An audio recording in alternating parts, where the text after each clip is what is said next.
एक विशाल और समृद्ध राज्य था, जहां ऊंचे ऊंचे महल, सोने से जड़े दरवाजे और राजसी वैभव चारों ओर फैला हुआ था। उस राज्य की एकमात्र राजकुमारी अत्यंत सुंदर, बुद्धिमान, परंतु अत्यधिक अहंकारी थी। उसे बचपन से ही ये सिखाया गया था कि वो सबसे श्रेष्ठ है, उसका आदेश ही नियम है और उसकी इच्छा ही अंतिम सत्य है। धीरे धीरे ये विश्वास उसके स्वभाव में घमंड बनकर बस गया। एक दिन राजकुमारी अपनी सहेलियों और सैनिकों के साथ वन विहार के लिए निकली। घने जंगल की हरियाली, पक्षियों की मधुर ध्वनि और ठंडी हवा के बीच भी उसके मन में शरारत और ऊब भरी हुई थी। तभी उसकी दृष्टि एक विशाल वृक्ष के नीचे बैठे एक साधु पर पड़ी, जो गहरी तपस्या में लीन थे। आंखें बंद, शरीर स्थिर, मानो संसार से परे किसी और लोक में प्रवेश कर चुके हों। राजकुमारी के मन में अचानक एक विचार आया, देखते हैं इनकी तपस्या कितनी गहरी है। देखो तो जरा कैसे बैठे हैं आंखें मूंद कर, मानो संसार का सारा ज्ञान इन्हीं की मुट्ठी में कैद हो। ऐसा भाव बना रखा है जैसे ये इस धरती के नहीं, किसी और ही लोक के प्राणी हो। क्या सच में इन्हें लगता है कि आंखें बंद कर लेने से कोई महान बन जाता है, या फिर ये भी एक दिखावा है ताकि लोग इन्हें संत समझकर सम्मान दे? मुझे तो इनकी ये शांति कुछ बनावटी सी लग रही है। राजकुमारी, कृपया ऐसा मत कहिए।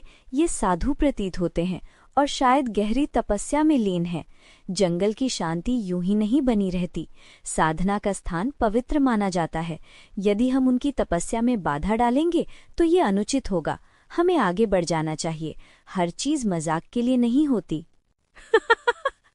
अरे बस भी करो, तुम तो ऐसी डर रही हो जैसे ये कोई देवता हो। तपस्या, साधना, ये सब शब्द सुनने में बड़े भारी लगते हैं, पर सच कहूँ तो मुझे इसमें कुछ विशेष नहीं दिखता। जंगल में बैठकर आंखें बंद कर लेना और चुप रहना, इसमें कौन सी महानता है? यदि ये सचमुच इतने महान और स्थिर हैं, तो मेरी छोटी सी शरारत से इन्हें कोई फर्क नहीं पड़ेगा। और यदि जरा सी बात से इनका ध्यान टूट जाए तो समझ लेना कि इनकी साधना केवल दिखावा है। चलो आज परख ही लेते हैं कि इनकी तपस्या कितनी सच्ची है। ये कहकर राजकुमारी धीरे धीरे साधु के पास पहुंची। उसने पहले सूखे पत्ते उठाकर उनके ऊपर फेंके। जब कोई प्रतिक्रिया नहीं हुई तो उसने पास रखी मिट्टी उठाकर उनके वस्त्रों पर डाल दी। साधु फिर भी अचल रहे। राजकुमारी का अहंकार अब चुनौती बन चुका था। उसने एक पतली डाली उठाई और साधु के पास जमीन पर जोर से मारी, जिससे ध्वनि गूंज उठी। जंगल की शांति भंग हो गई, पक्षी उड़ गए और तभी साधु की आंखें धीरे धीरे खुली। उनकी आंखों में क्रोध की ज्वाला तो थी, पर उससे भी अधिक एक गहरी पीड़ा थी। मानो किसी ने केवल उनकी तपस्या ही नहीं, बल्कि साधना की पवित्रता का अपमान किया हो। राजकुमारी, तुम्हारे शब्दों और व्यवहार में जो अहंकार झलक रहा है, वो तुम्हारे पद और शक्ति का परिणाम है। तुमने केवल मेरी तपस्या भंग नहीं की, तुमने उस साधना का अपमान किया है जो आत्मा को शुद्ध करने के लिए होती है। आज तुमने अपनी शक्ति के मद में अपने ही भाग्य को चुनौती दी है, और भाग्य का उत्तर कभी हल्का नहीं होता। भाग्य? मेरा भाग्य किसी साधु के शब्दों से नहीं बदलता। मेरा भाग्य मेरे पिता के सिंहासन से तय होता है। मैं इस राज्य की राजकुमारी हूँ और यहाँ जो मैं चाहूँ वही होता है। आप जैसे साधु मुझे डराकर कुछ नहीं कर सकते। यदि तुम्हें अपने वैभव और जन्म पर इतना ही अभिमान है तो सुनो, आज से तुम वही जीवन जियोगी जिसे तुम तुच्छ समझती हो। आज से तुम कौवे के रूप में इस धरती पर भटकोगी, अपमान, भूख और अकेलेपन का अनुभव करोगी। जब तक तुम्हारा अहंकार पूरी तरह टूटकर विनम्रता में न बदल जाए, तब तक तुम्हें मुक्ति नहीं मिलेगी। साधु के शब्द जैसे आकाश में गूंज उठे। अचानक तेज हवा चलने लगी, पेड़ों की डालियां कांप उठीं। राजकुमारी के चेहरे का रंग उड़ गया, उसके शरीर में अजीब कंपन होने लगा। वो कुछ बोल पाती उससे पहले ही उसके हाथ पंखों में बदलने लगे, उसकी आवाज चीख में बदल गई और देखते ही देखते वो एक काले कौवे के रूप में जमीन पर फड़फड़ाने लगी। सहेलियां भयभीत होकर भाग गईं, सैनिक स्तब्ध रह गए और राजकुमारी, जो कभी राज सिंहासन की उत्तराधिकारी थी, अब एक कौवे के रूप में आसमान की ओर उड़ने को मजबूर थी। उसकी पहली उड़ान भय से भरी थी, उसकी पहली चीख पछतावे से। ये मेरे साथ क्या हो गया? मेरे हाथ, ये पंख कैसे बन गए? मैं ठीक से बोल भी क्यों नहीं पा रही? मेरी आवाज ये काँव काँव में क्यों बदल गई? ये सपना है ना, कोई मुझे जगा दे। उसकी आंखों में भय था, भ्रम था और पहली बार असहायता थी। महल की राजसी शक्ति, सैनिकों का संरक्षण, सहेलियों की हंसी, सब कुछ पल भर में दूर हो चुका था। नहीं, मैं राजकुमारी हूँ, इस राज्य की उत्तराधिकारी। मेरा आदेश ही कानून है। मैं आदेश देती हूँ कि ये सब तुरंत समाप्त हो जाए। कोई सैनिक, कोई सेवक, मुझे मेरे असली रूप में वापस लाओ। मैं इस अपमानजनक रूप में एक पल भी नहीं रह सकती। कुछ ही क्षणों में वो भूमि पर गिर पड़ी। अब वो राजकुमारी नहीं, एक काला कौवा थी। क्या सचमुच ये श्राप है? क्या मैंने अपने अहंकार में इतना बड़ा अपराध कर दिया? क्या मेरी हंसी, मेरी अवमानना, उसी का परिणाम है ये जीवन? क्या मुझे सच में वही बनना पड़ा जिसे मैं तुच्छ समझती थी? वो घबराकर उड़ने की कोशिश करने लगी। पहले पंख फड़फड़ाए, फिर वो अनियंत्रित होकर हवा में उठी और पास की डाल पर जा बैठी। नीचे खड़े सैनिक भयभीत होकर भाग चुके थे। पहली बार उसने ऊपर से संसार को देखा, पर वो दृष्टि वैभव की नहीं, अकेलेपन की थी। कुछ देर बाद भूख ने उसे बेचैन करना शुरू किया। महल में उसे कभी भोजन की चिंता नहीं करनी पड़ी थी, पर अब उसे कचरे के ढेर के पास उतरना पड़ा। जैसे ही वो नीचे आई, कुछ बच्चे पत्थर फेंकने लगे। कांव कांव की आवाज के साथ वो फिर आसमान में उड़ गई। उसकी आंखों में आंसू थे, पर अब वे आंसू किसी को दिखाई नहीं दे सकते थे। राजकुमारी का पहला दिन एक कौवे के रूप में समाप्त हुआ, भूख, अपमान और भय के साथ। और उसके भीतर पहली बार ये प्रश्न जन्मा, क्या सच में मेरा अहंकार ही मेरी सबसे बड़ी गलती थी? दिन बीतने लगे, पर राजकुमारी का कौवे का जीवन आसान नहीं था। जिस आकाश को वो कभी सुंदर समझती थी, अब वही उसके लिए अनिश्चितता का विस्तार बन चुका था। भोजन के लिए उसे कचरे के ढेर पर उतरना पड़ता और हर बार पत्थर, लाठी या बच्चों की चीखें उसका स्वागत करती। जो हाथ कभी सोने के कंगनों से सजे थे, अब वो पंजे थे जो बची खुची रोटी के टुकड़ों के लिए लड़ रहे थे। भूख पेट में चुभती, प्यास गले को जलाती और अपमान मन को घायल करता। क्या यही जीवन है जिसे मैं कभी तुच्छ समझती थी? हर दाना भीख की तरह मांगना पड़ता है, हर पल डर के साई में जीना पड़ता है, जहां उड़ान भी स्वतंत्र नहीं, क्योंकि हर दिशा में पत्थर और अपमान तैयार खड़े हैं। क्या मैं सच में इतनी अंधी थी कि मुझे दूसरों का दर्द कभी दिखाई नहीं दिया? मैंने कभी सोचा भी नहीं था कि एक निवाला पाने के लिए इतना संघर्ष करना पड़ता है। महल में तो सोने की थाली स्वयं सजकर सामने आ जाती थी और मैं बिना कृतज्ञता के उसे छोड़ भी देती थी। आज एक सूखी रोटी के टुकड़े के लिए मुझे झगड़ना पड़ता है, छिपना पड़ता है और अपमान सहना पड़ता है। क्या यही वो जीवन है जिसे मैं हंसकर तुच्छ कहा करती थी? अगर मैंने उस दिन साधु का अपमान न किया होता, अगर मैंने अपने अहंकार को थोड़ा भी रोका होता, तो क्या आज मुझे ये दिन देखना पड़ता? क्या मेरी एक क्षण की हंसी ने मेरा पूरा जीवन बदल दिया? शायद ये दंड नहीं, बल्कि मेरी आंखें खोलने का मार्ग है। पर क्या अब भी बहुत देर हो चुकी है? एक दिन वो महल के पास से गुजरी। ऊंची दीवारें, चमकते गुंबद, पहरेदार, सब कुछ वैसा ही था। उसने एक ऊंचे स्तंभ पर बैठकर भीतर झांका। वहां नई राजसी तैयारियां चल रही थीं, पर कोई उसे पहचान नहीं सकता था। वो चीखी, पर उसकी आवाज केवल कांव कांव बनकर रह गई। पहली बार उसने समझा, पद, सौंदर्य और शक्ति सब क्षणिक है, जो स्थायी है वो है विनम्रता। मैं कितनी अंधी थी। मुझे सच में लगता था कि मेरे बिना ये संसार अधूरा है, कि मेरी हंसी, मेरी उपस्थिति, मेरा पद ही सब कुछ है। पर आज जब मैं इस ऊंचाई से देखती हूँ तो समझ आता है कि संसार किसी एक व्यक्ति के लिए नहीं रुकता। वह तो अपनी गति से चलता ही रहता है, चाहे कोई राजकुमारी रहे या एक साधारण पक्षी बन जाए।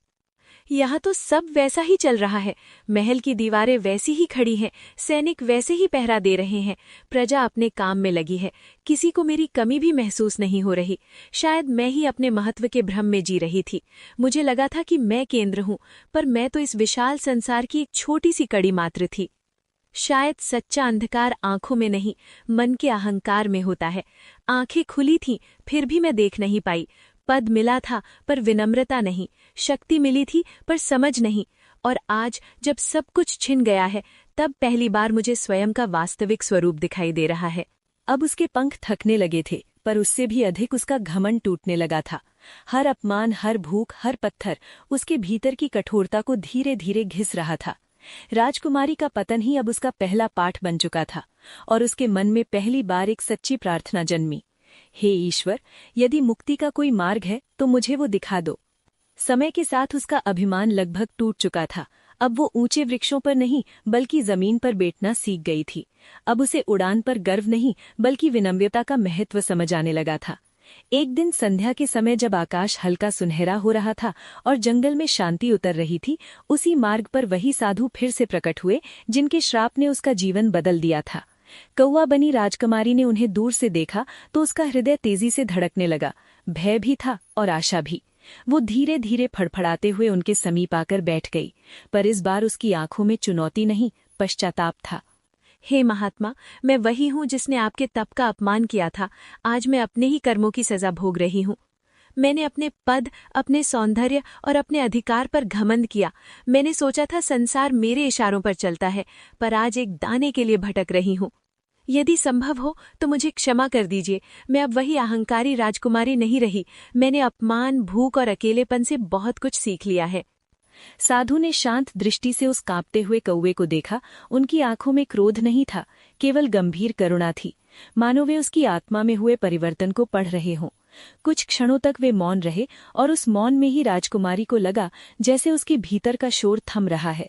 श्राप दंड नहीं होता, वो आत्मा को जगाने वाली शिक्षा होता है। और जो शिक्षा पीड़ा के माध्यम से मिलती है वो जीवन भर स्मरण रहती है। तुमने अपमान, भूख और अकेलेपन का स्वाद चखा है, इसलिए तुम्हारा अहंकार टूट चुका है।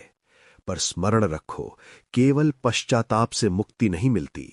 सच्ची मुक्ति तब मिलती है जब मन विनम्र होकर सत्य को स्वीकार करता है और भक्ति के मार्ग पर स्थिर हो जाता है। प्रभु, अब मेरे पास खोने को कुछ भी नहीं बचा, केवल सुधारने को जीवन बचा है। मुझे मार्ग बताइए। मैं उस हर पथ पर चलने को तैयार हूँ जो मुझे अहंकार से दूर और सत्य के निकट ले जाए। चाहे वो मार्ग कठिन हो, लंबा हो या तप से भरा हो, मैं पीछे नहीं हटूंगी। यदि सच में परिवर्तन चाहती हो तो संत कबीर की शरण में जाओ। वे केवल उपदेश नहीं देते, वे आत्मा को आईना दिखाते हैं। वही तुम्हें सच्चे ज्ञान का मार्ग दिखाएंगे। वही तुम्हारे भीतर के अंधकार को पूर्ण रूप से दूर कर सकते हैं।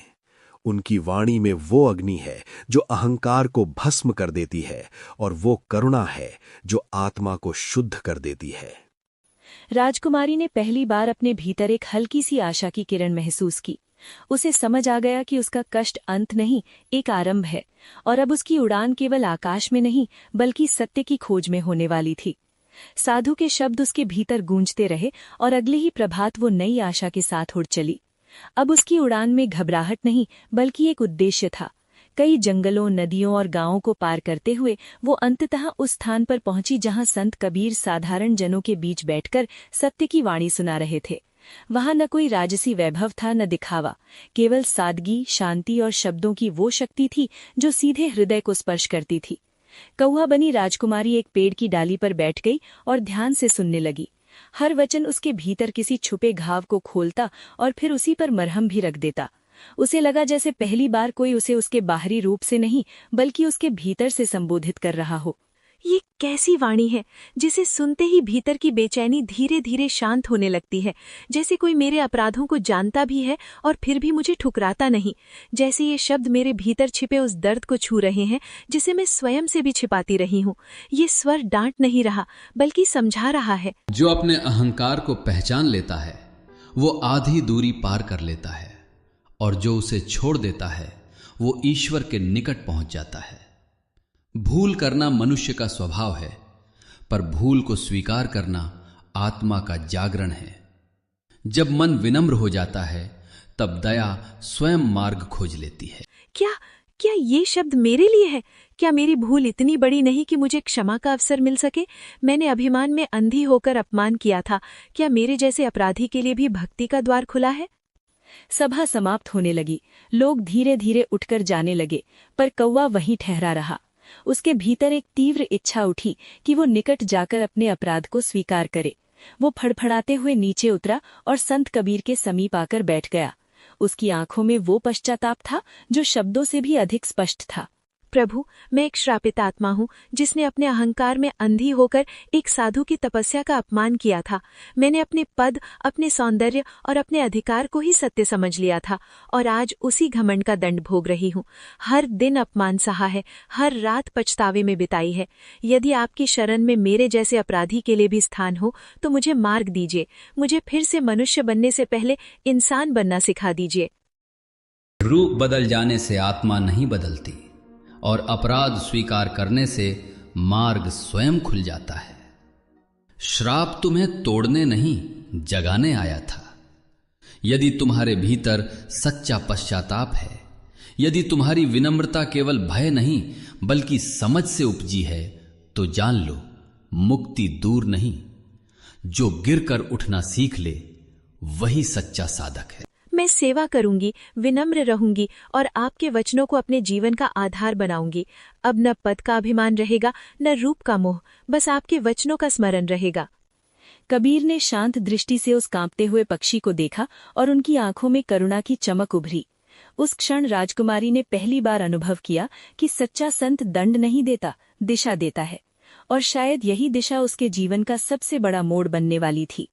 संत कबीर के चरणों के पास बैठा वो कांपता हुआ कौवा अब पहले जैसा व्याकुल नहीं था। उसके भीतर पहली बार एक गहरी शांति उतरने लगी थी, जैसे वर्षों से चल रहा पश्चाताप अब दिशा पा चुका हो। कबीर ने उसे तुरंत चमत्कार का आश्वासन नहीं दिया, बल्कि उसे नाम स्मरण और विनम्र सेवा का मार्ग बताया। कई दिनों तक वो वहीं आश्रम के आसपास मंडराता रहा, लोगों को सुनता, उनके दुख देखता और भीतर ही भीतर अपने अहंकार की अंतिम परतों को गिरते हुए महसूस करता रहा। अब वो दाने के लिए झपटता नहीं था, बल्कि पहले दूसरों को खाने देता। अब उसकी कांव कांव में क्रोध नहीं, बल्कि एक प्रार्थना थी। और एक प्रभात ऐसा आया जब सूरज की पहली किरण उसके पंखों पर पड़ी और कबीर ने शांत स्वर में उसका नाम लेकर उसे स्मरण कराया कि सच्ची भक्ति रूप से नहीं, हृदय से होती है। उसी क्षण उसके भीतर कुछ टूटकर मुक्त हो गया। हवा स्थिर हुई, प्रकाश तेज हुआ और कौवे का रूप धीरे धीरे विलीन होने लगा। जब मन का अंधकार सच में मिट जाता है तो बाहरी बंधन स्वयं ही ढहने लगते हैं। श्राप शरीर को बांध सकता है पर आत्मा को नहीं। तुमने अपने अहंकार को पहचाना, उसे स्वीकार किया और त्यागने का साहस दिखाया। यही तुम्हारी सबसे बड़ी साधना है। अब भय मत रखो, क्योंकि जहां विनम्रता जन्म लेती है वहां करुणा स्वयं मार्ग बना लेती है। प्रभु, ये कैसी करुणा है। मैंने अपराध किया था, मैंने अपमान किया था और आपने मुझे दंड के स्थान पर दया दी। मैं तो अपने ही कर्मों के भार से झुक गई थी, पर आपने मुझे उठने का अवसर दिया। आज मैं समझ गई कि परिवर्तन भय से नहीं, ज्ञान से होता है, दंड से नहीं, समझ से होता है। यदि आप मुझे स्वीकार करें तो मैं अपना शेष जीवन सेवा, सत्य और विनम्रता को समर्पित करना चाहती हूँ। अब न पद का अभिमान रहेगा, न रूप का मोह, बस आपके वचनों का स्मरण रहेगा। जो गिरकर उठता है वही सच्चा साधक बनता है, क्योंकि गिरना मनुष्य का स्वभाव है, पर उठना उसका साहस है। जो अपनी भूल को छिपाने के बजाय उसे स्वीकार कर लेता है, वही उसे शिक्षा में बदल पाता है, और जो शिक्षा को अपने जीवन में उतार ले, वही जीवन को सार्थक करता है। याद रखो, अहंकार तुम्हें ऊंचा दिखा सकता है, पर विनम्रता ही तुम्हें महान बनाती है। जाओ, अब तुम्हारा जीवन ही तुम्हारी कथा बने, तुम्हारा आचरण ही तुम्हारा उपदेश हो और तुम्हारी विनम्रता ही तुम्हारा सच्चा राजमुकुट हो। जिस दिन तुम अपने पद से अधिक अपने कर्मों पर गर्व करोगी, उसी दिन समझ लेना कि तुम्हारी साधना पूर्ण हो रही है। राजकुमारी अब वही नहीं रही जो कभी अहंकार में डूबी हुई संसार को अपनी शक्ति से मापती थी। उसके चेहरे पर अब वैभव का गर्व नहीं, बल्कि ज्ञान से उपजी विनम्रता की शांति थी। उसकी आंखों में अब आदेश नहीं, बल्कि समझ की चमक थी। उसने संत कबीर के चरणों में सिर झुकाया तो वो केवल औपचारिक प्रणाम नहीं था, बल्कि अपने पुराने स्वभाव का अंतिम त्याग था। उसी क्षण से उसका जीवन भीतर से बदल गया, क्योंकि अब वो राजसी अधिकार और शक्ति के सहारे नहीं, बल्कि सेवा, सत्य और करुणा के आधार पर जीने वाली आत्मा बन चुकी थी। और उसके लिए सबसे बड़ा राज्य अब दूसरों के हृदय में स्थान पाना था, न कि सिंहासन पर बैठना। अगर आपको संत कबीर की ये कथा पसंद आई हो तो लाइक जरूर करें, शेयर करें ताकि यह संदेश और लोगों तक पहुंचे। और ऐसे ही प्रेरणादायक कथाओं के लिए चैनल को सब्सक्राइब करना न भूलें।